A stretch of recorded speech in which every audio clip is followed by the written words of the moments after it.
Bom dia, ouvinte da Rádio Show FM 94.1. Bom dia, Bárbara Dias. Bom dia, meu amigo de luta Gilmar. E bom dia para nossa convidada de hoje, Letícia Silva.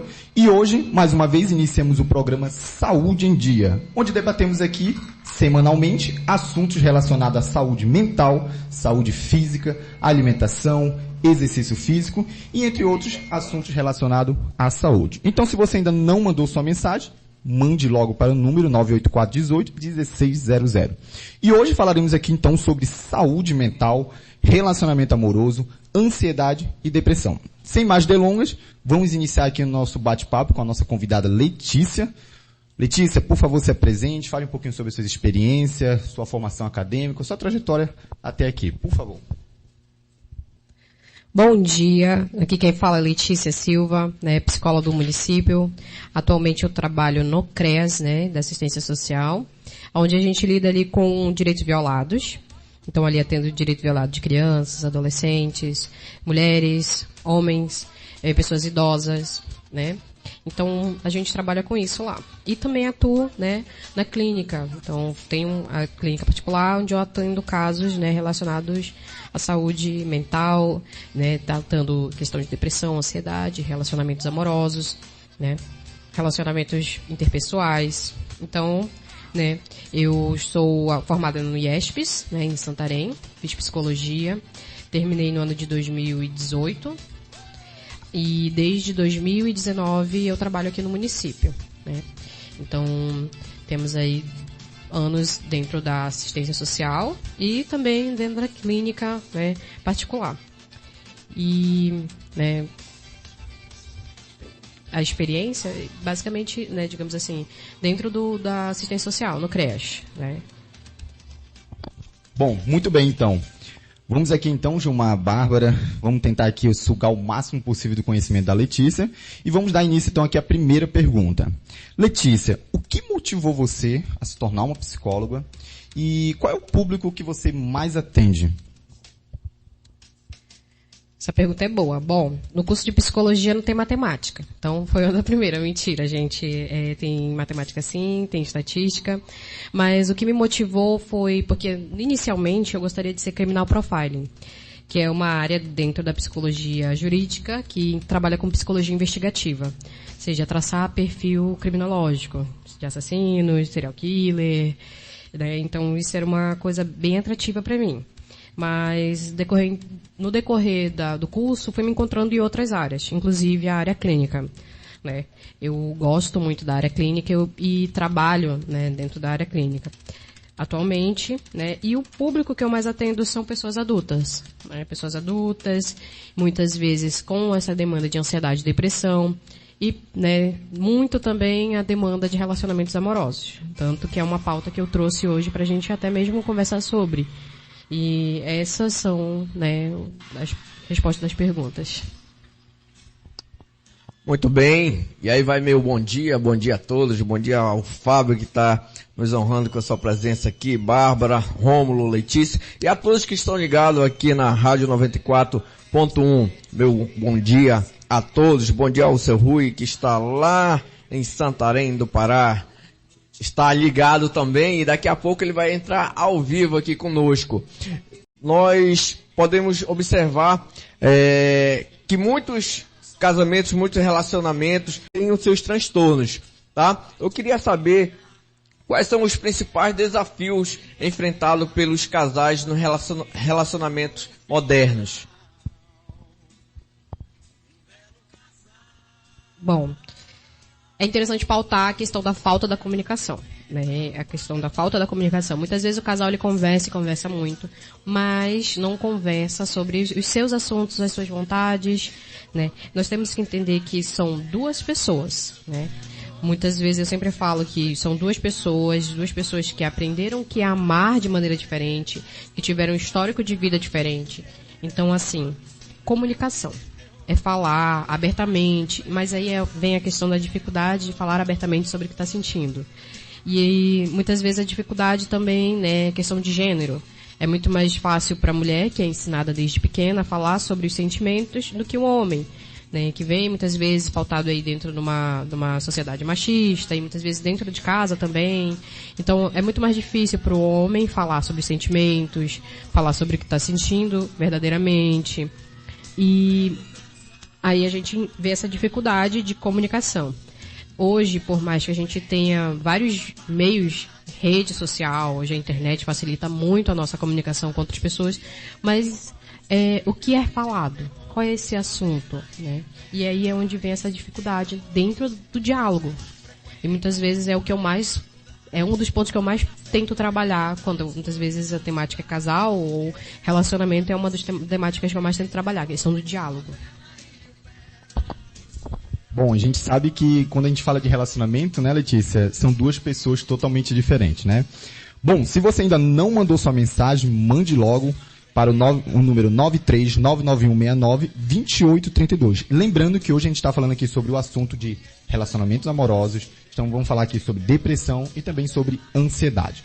Bom, Letícia, vamos para a próxima pergunta. Quais são os sinais de um relacionamento saudável e duradouro? Diálogo, né, é o ponto principal. Diálogo, a empatia e a tolerância, tá? Por que a tolerância? Como a gente falou, são duas pessoas diferentes. Então, saber a minha diferença, saber o meu limite é essencial. Né? Saber o meu limite, saber o meu ponto, porque são duas pessoas e não, como muitas vezes o que a gente vê dentro de relacionamentos, é que a questão da idealização. Né? A idealização de que quando eu encontro uma pessoa eu me torno um. E isso é totalmente, não é saudável. Né? Quando essa pessoa se torna um, não existe isso. Né? Não tem como, eu me tornei uma só pessoa. Né? Então assim, são duas pessoas, então a gente tem que aprender os limites de cada um das duas. E saber esses limites ajuda muito para você entender até que ponto eu posso tolerar tal comportamento e até que ponto eu também posso ser intolerante a qualquer situação. Aí entra a questão do diálogo, né? Digamos, definir o que é traição, definir até que ponto você se sente confortável em determinada situação, definir redes sociais, que hoje em dia é uma das pautas, né? Mas entender, né? A questão de que o que o outro vai pensar sobre isso pode não ser o que eu quero. E aí, eu vou continuar? Eu quero continuar? Então, aí é onde entra a empatia. De entender. Porque muitas vezes, né, a dificuldade de traição traz um trauma. E aí muitas pessoas não lidam com isso. Vão saindo de relacionamentos, levando essa carga. Muitas vezes isso aí dá início a paranoias, aí dá início à questão de ciúme excessivo, né? E aí a problematização da romantização do ciúme. Então, o sinal é diálogo, empatia e tolerância. Porque eu também preciso aprender a tolerar dentro de um relacionamento. Principalmente porque é uma pessoa, digamos, que você vai dividir a vida, né? Dividir um período longo da sua vida. Ou dividir responsabilidades, né? Quando se tornam pais, mães, né? Muito bom, Letícia. Letícia, nós sabemos que nos relacionamentos há as brigas, né? As discussões, há os conflitos. Mas como lidar com esses conflitos e as divergências em um relacionamento, Letícia? Sempre vou bater na tecla do diálogo, né? Mas aí é trabalhar com o que é dito. A gente precisa principalmente trabalhar com o que é dito. Muitas vezes fica aquela situação, mas ele não me disse isso, ela não me disse isso, ela não me comunicou isso, mas ela fez isso. Mas aí, né, a gente só pode trabalhar, até mesmo dentro da clínica, né? Muitas pessoas falam assim, mas o fulano você está fazendo terapia e não muda, né? Mas por quê? Porque muitas vezes a pessoa ela não fala o que ela realmente quer dizer, ou ela esconde isso. O psicólogo, muitas vezes, ele identifica isso, mas ele não vai em nenhum momento fazer com que a pessoa fale aquilo. Vai obrigar a pessoa a falar aquilo, assim mesmo dentro de um relacionamento.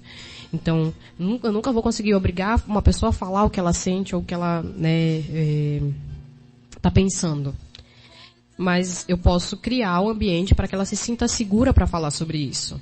Mas lembrando que o que ela falar pode não ser do meu agrado. O que muitas vezes o que acontece em relacionamentos quando uma das pessoas não é monogâmica. Ou seja, não se considera uma pessoa que fica só com um parceiro. Então, tem esse conflito, porque uma das pessoas é monogâmica e quer esse relacionamento fechado ali. Mas entender que o outro não é monogâmico, você precisa, digamos, por mais que queira essa pessoa, entender. Você não vai obrigar ninguém a ficar com você. E até mesmo isso causa problemas tanto para um como para o outro. Dependência ou até mesmo criar situações onde a pessoa não esteja feliz dentro de um relacionamento. Então, assim, a necessidade de trabalhar com o que é dito, né? Porque essa dificuldade da comunicação é verbalizar o que eu estou sentindo e verbalizar o que eu realmente sinto de uma maneira que o outro possa entender, né? E entender que a pessoa que está ouvindo, ela precisa entender e validar isso, né? E aí é onde muitas vezes é a questão da terapia, né? Pra gente entender quais são os meus limites, até que ponto eu posso ir, até que ponto isso é pra mim, né? Porque muitas vezes, dentro de um relacionamento, a pessoa quer que o outro ame, né? E que fique ali e que se doe pro relacionamento. Mas se esse outro não se doar, se esse outro não quer esse relacionamento, eu não posso obrigar, né? Então, por mais que você ame, muitas vezes você precisa tomar decisões ali. E aí é onde está a questão de, se eu não tiver um acompanhamento psicológico, eu posso não conseguir fazer isso. A gente está falando em relacionamento amoroso. Então, você que está aí nos ouvindo, tem dúvida, tá? E quer mandar sua pergunta, pode mandar no nosso telefone, também lá no grupo da Rádio Show. Pode mandar no meu telefone mesmo também, que é o 93991692832.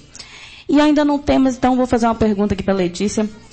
Como trabalhar na construção de confiança e segurança emocional em um relacionamento, Letícia? O diálogo aberto, principalmente, de verbalizar quais são os seus desejos e vontades dentro de um relacionamento. Inicialmente, quando se entra dentro de um relacionamento, a gente precisa, sim, estabelecer, né, o que é traição, o que não é, aí estabelecer quais são os objetivos, estabelecer os desejos. Então, assim, para construir essa confiança e segurança, precisa ser pautado isso, o diálogo aberto. O que é uma traição? O que eu posso identificar como uma possível investida? Então, estabelecer, principalmente isso. Bom, antes de a gente passar para o próximo tópico, depressão, vamos fazer a última pergunta aqui. Letícia, a gente sabe que alguns casais, o parceiro ou a parceira não respeita o quadrado do outro. Então, quais são os sinais de alerta de um relacionamento tóxico ou abusivo? Bom, ali a questão da agressividade, ciúmes, a gente tem que entender que, independente do que venderam pra gente referente a romantismo, que ciúme ele não faz bem, seja de pouquinho, seja de pocão, né? Ciúmes não faz bem. Então, muitas vezes um dos sinais vai ser o ciúme excessivo, que aí vai pautar o controle, seja de redes sociais. E isso independente de um para outro, tá? Não é legal nem o homem fazer isso com a mulher e nem a mulher fazer isso com o homem. Questão de controle excessivo, né? O que é seu, seja as suas roupas, seja o seu celular, seja as suas redes sociais. E isso é muito difícil, porque venderam a ideia de que você ser você precisa desse controle do outro. E muitas vezes o controle ele vem por isso, porque eu quero mandar no que o outro pensa, no que o outro quer. Porque eu quero que ele continue pensando em mim, que eu quero que ele continue me amando. E isso é um dos pontos muito ruins dentro do relacionamento, porque a gente precisa identificar que chega um momento que talvez o do desejo ali, o ponto que une vocês mudou. Um quer focar na vida profissional, um quer focar, e o outro quer focar já numa maternidade ou numa paternidade. E identificar isso, porque principalmente identificar a questão dos desejos dentro de um relacionamento é essencial. Porque se não tiver ali igual, por mais que você ame aquela pessoa, você vai ter conflito com ela, né? Então, assim, e antes da gente passar para um próximo tópico, falar sobre principalmente essa questão. Digamos assim, muitas vezes o que aparece mais dentro da clínica são as mulheres, né? Então, assim, dentro de um relacionamento são dois, né? E aí eu vejo essa dificuldade muitas vezes dos homens chegarem a esse tratamento, ou muitas vezes chegarem para fazer a terapia de casal. Por quê? né? Por conta da dificuldade de falar sobre o que está sentindo. E isso a gente vê muito reflexo também na saúde do homem, né? Na saúde do homem, tanto com a biológica, né? E aí a gente vê a saúde mental. Hoje em dia, né, digamos assim, fazer esse alerta, principalmente para os homens, que cuidar da saúde mental é essencial. Então vai refletir no seu relacionamento, vai refletir na sua vida. Então, né, o recadinho aí para os homens que estão nos ouvindo, vamos cuidar da saúde mental também. É isso aí, Letícia. O homem, ele acha que só resume em saúde física, né? O homem só quer cuidar do corpo dele, mas não. Eu acho muito importante a gente falar sobre isso, Letícia. O homem ir atrás da saúde mental dele. Então, sempre que sua esposa for, né, atrás de ajuda, seja com uma terapeuta, com uma psicóloga, acompanhe ela. Você vai ver que faz toda a diferença. Gilmar, vamos pro próximo tópico? Vamos lá, o próximo tópico é depressão, né? Nós sabemos que a depressão ela tem crescido nos últimos tempos e desde o primeiro programa nós estamos falando relacionado à ansiedade e depressão, tanto quanto o médico, a terapeuta. E hoje nós estamos aqui com a psicóloga falar também sobre depressão. Letícia, quais são os tipos de depressão? Bom, nós temos o transtorno depressivo maior, que basicamente é aquela que melancolia, tristeza, angústia, sensação de insuficiência, alteração de humor, alteração de sono, alteração de apetite, né? E muitas vezes pensamentos suicidas. E, né, esse depressivo maior, você consegue identificar mais rápido, né, digamos assim, tecnicamente. Porque ele traz isso, traz essa questão do isolamento, traz essa questão dessa dificuldade de fazer as coisas que antes você não tinha vontade, né? Então, faz com que muitas pessoas, elas não saiam de casa, tenham dificuldade de se alimentar, tenham dificuldade de fazer qualquer outra coisa que antes era uma coisa parecia fácil, né? Uma rotina, sair de casa, e fazer uma compra no mercado. Então, a depressão, o transtorno depressivo maior, ele é, digamos assim, o que a gente consegue identificar. E existe a distimia, né? Essa depressão, né, ela muitas vezes vem ligada à questão de irritabilidade, de humor, traz essa questão da tristeza, da apatia, que é não sentir nada. Só que ela traz de uma maneira moderada. Que é isso que muitas vezes as pessoas falam assim, mas o fulano tem depressão, mas ele estava na festa ontem, né? Então, assim, né, existem os episódios e sintomas, e aí o que acontece é que, digamos assim, muitas vezes dentro de um transtorno, né, psicológico, muitas vezes se vem no imaginário popular que aquela pessoa ela vai se tornar aquele transtorno.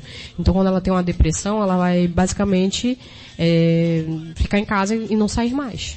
Não, ela sai.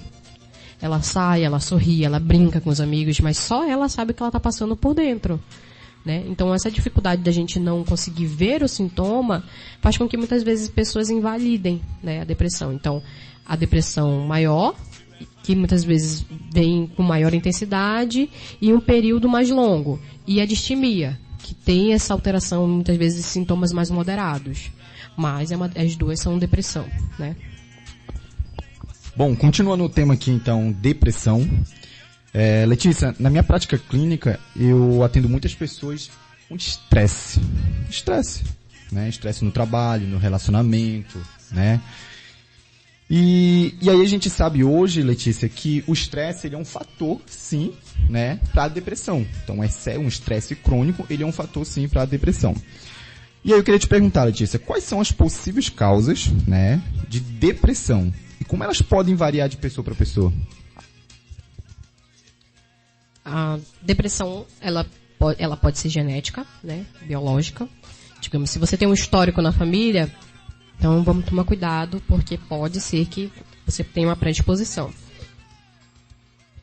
E aí vem o histórico de vida, como você passou a sua infância, a sua adolescência, a sua vida adulta, né? Ou um evento, seja uma perda, um acidente, um término amoroso, pode desencadear, principalmente se você tiver já essa predisposição genética.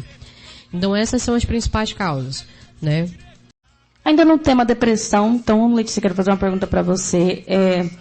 Como você realiza o diagnóstico da depressão nos seus pacientes? Tá. O psicólogo, ele vai levantar a hipótese diagnóstica, né? Quem vai dar o diagnóstico é o psiquiatra, né? Então, assim, a persistência de sintomas por mais de 3 a 6 meses, aí eu já peço para encaminhar com o psiquiatra. Muitas pessoas têm esse medo, né, de passar com o psiquiatra. Mas, assim, o psiquiatra, ele é essencial dentro do tratamento da depressão. Por quê? Né? Muitas vezes, a questão do histórico de vida, ou o motivo, seja um evento isolado, uma perca ou coisa, o psicólogo, ele trabalha isso, trabalha como você vai lidar frente a isso. Mas o psiquiatra, ele vai trabalhar com a questão biológica, ou seja, a depressão, ela vai diminuir níveis de serotonina, dopamina dentro do seu cérebro. E isso faz com que você não consiga ter reações biológicas. Então, o psiquiatra, ele é extremamente essencial no tratamento da depressão.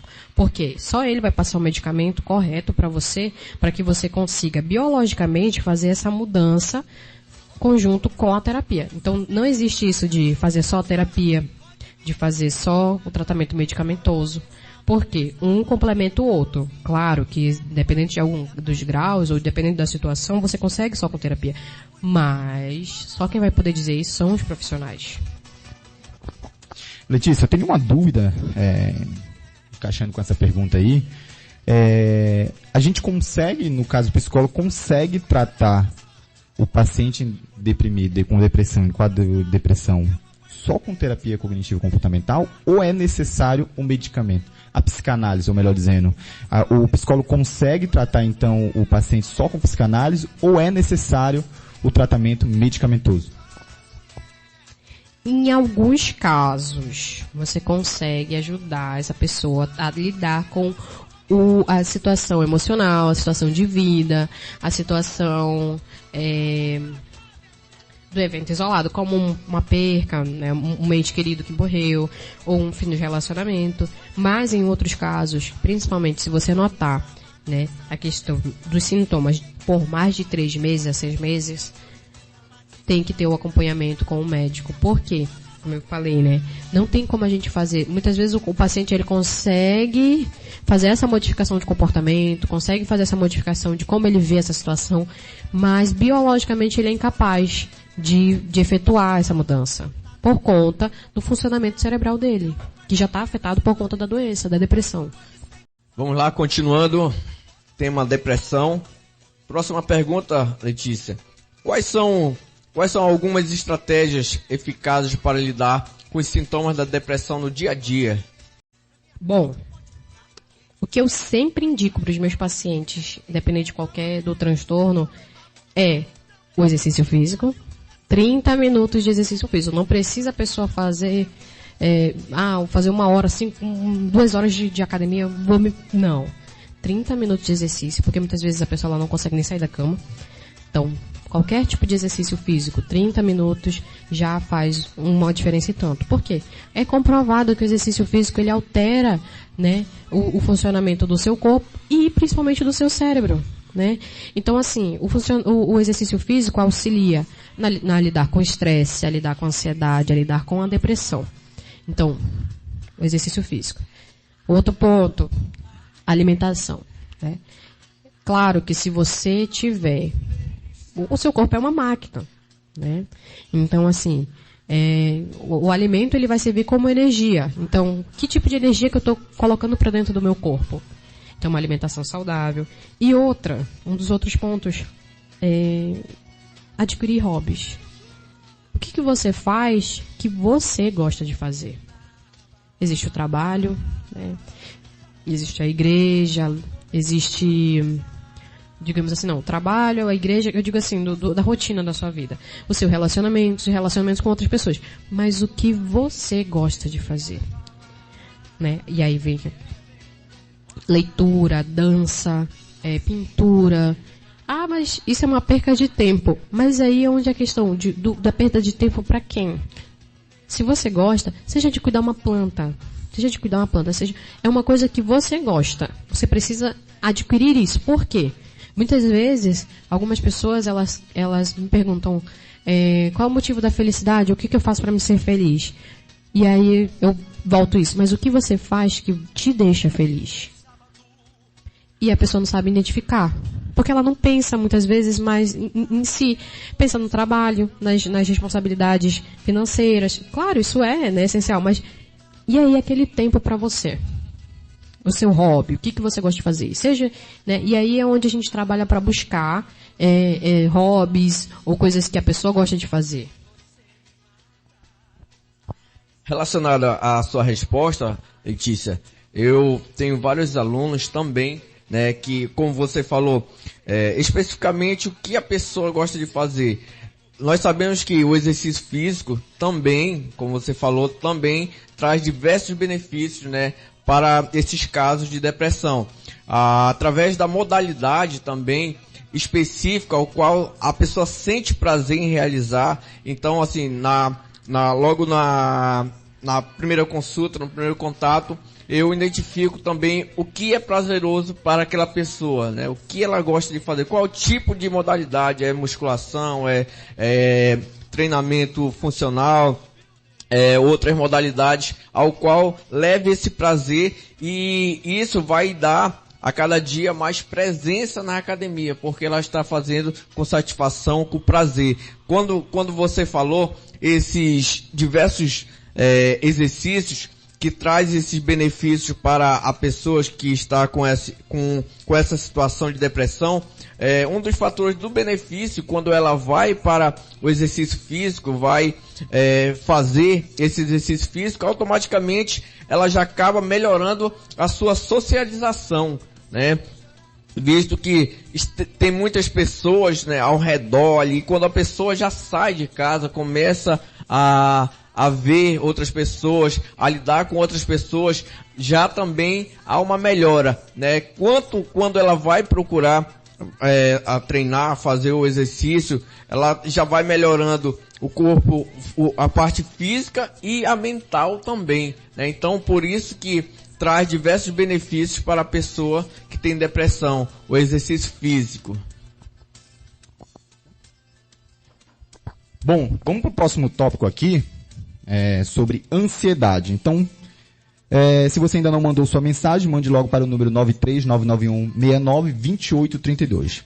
Entrando com o último tópico aqui, ansiedade. Letícia, eu queria saber quais são os principais sintomas e sinais da ansiedade que as pessoas devem estar cientes. Porque às vezes, Letícia, a pessoa acha que ela não é ansiosa, ela acha que não está passando por um estado de ansiedade. Eu queria que você informasse quais são os sinais que a pessoa tem que estar em alerta. Bom, todos nós temos um nível de ansiedade, né? Seja quando você vai fazer uma apresentação, seja quando você vai passar por uma situação, uma prova. E aí, tá. Então aí é muitas vezes o que dificulta as pessoas a identificarem, né? O que vai passar disso. Muitas vezes aquele frio na barriga, aquele suor nas mãos. E aí é onde começa assim, o período, né? O tempo que isso passa, se você vê que aquela situação, mesmo que depois que você fez a prova, mesmo que você passou daquela situação de você precisava falar em público, não passou, e aí pode estar começando a te dar falta de ar, medo, pensamentos obsessivos, ou seja, você muitas vezes vê que ou seja um pensamento de compensação, né? Eu posso compensar isso, não pensar naquela determinada situação, fazendo uma limpeza de casa, e aí vem muitas vezes a questão do TOC, né, do transtorno obsessivo compulsivo, ou, né, a questão da alimentação, ou a pessoa acaba comendo demais, ou a pessoa acaba comendo de menos. E aí vem a questão do medo. Então, as situações que antes você via que, digamos, essa ansiedade passava rápido, você vê que está ficando mais no seu corpo. Aquela sensação de formigamento, aquela sensação de tremor, aquela sensação de que você...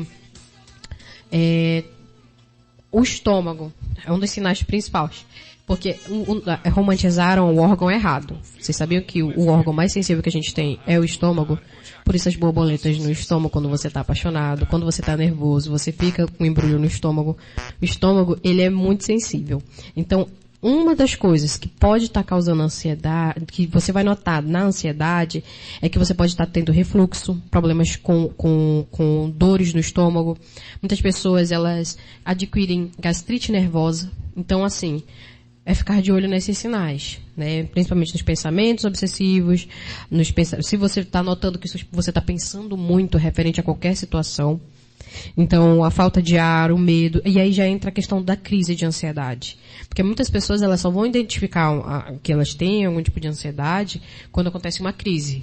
Aí a crise vem a falta de ar, o medo, tremedeira, suor, falta de sono. E a gente sabe aqui que a ausência de sono é uma coisa que ela é prejudicial. Se você vê no Guinness Book, você pode saltar da estratosfera ou enfim, de uma situação. É permitido você saltar dessa estratosfera ou de uma dessas camadas. É permitido você saltar de um avião ou de uma aeronave dessa situação do que você passar por privação de sono.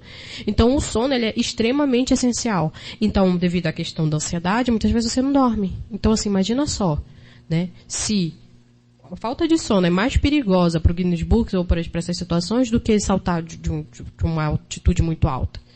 Então, assim, o sono ele é essencial. Então, você vai notar essa diferenciação dentro da ansiedade. Porque se você pensa muito, que horas o cérebro vai parar para descansar?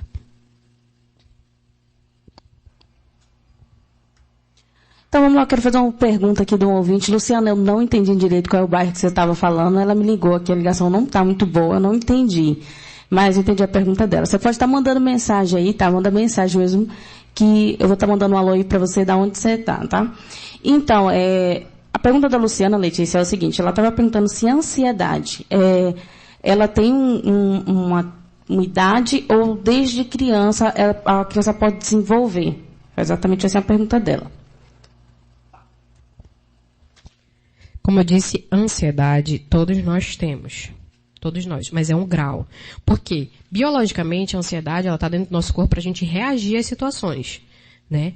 Por conta de perigo, né? É um alerta, é uma forma que o seu cérebro encontrou para que você se prepare, para que você consiga fugir, para que você consiga lidar com a situação, né? Só que o que acontece? Quando isso passa a ser patologia.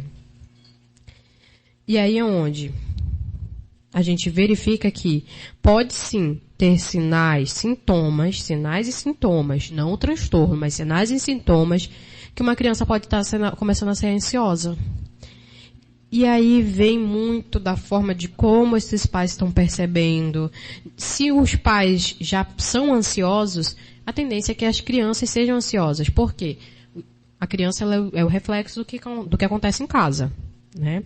Então, assim, por mais que eu falo para o meu filho fazer isso, mas você faz, você dá o exemplo. Então, muitas vezes, a ansiedade já é um comportamento que você já tem nato ali, basicamente. E se você tem um transtorno, você vai performar aquilo, né? Você vai ter esses sintomas, você vai estar com esses sintomas. E aí a criança adquire, porque vai ser a forma que você lida com os seus problemas, a criança vai aprender a lidar com os problemas dela assim.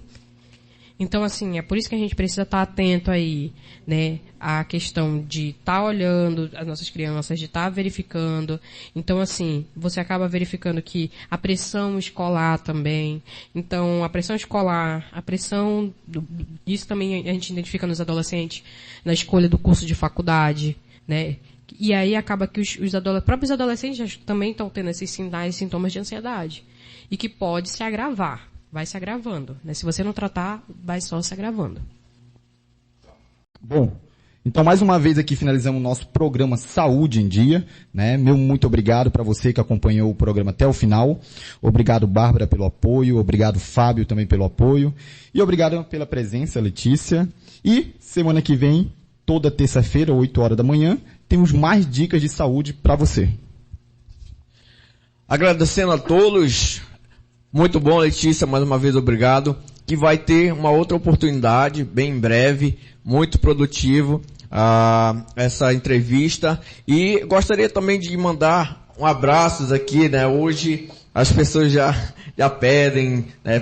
Professor, mande um abraço. Quem está ligado lá conosco também é a Leidiane da Farmacentro, Flávia Feitosa, Ludmila, e todos os alunos da Academia da Saúde que falaram que eu estar ligado na programação da Rádio 94.1. Tá? Meu muito obrigado à Bárbara, ao Fábio Santos, ao seu Rui, que também nos deu, mesmo à distância, nos deu esse apoio, e todos os ouvintes, tá? Meu muito obrigado e fique com Deus. Bom, eu quero agradecer aqui o convite, tá? Quero agradecer a todos aí que ouviram, né? Quero mandar aquele abraço especial aí para minha amiga Maria, para minha irmã Vanessa, para meu pai, o Daílson. Muito obrigado e um tchau aí para a galera de casa. Muito obrigada, galera, aí, pela participação de vocês, tá? Eu quero agradecer também a minha amiga Luciana, eu não consegui mandar um alô para ela lá, não sei qual é o bairro que ela mandou, né? Um alô, porque a ligação estava muito ruim, Luciana, mas mesmo assim, um bom dia para você e muito obrigado pela sua participação. E a galera aqui também que veio participar com a gente aqui, muito obrigado. E na próxima terça-feira tem mais, viu, gente? Saúde em dia. Então, fique ligadinho aí, você que tem dúvida. Na próxima terça-feira já prepara sua perguntinha aí, que eles vão estar aqui trazendo muito mais informações para vocês. Agora a gente vai ficar com a programação normal, viu?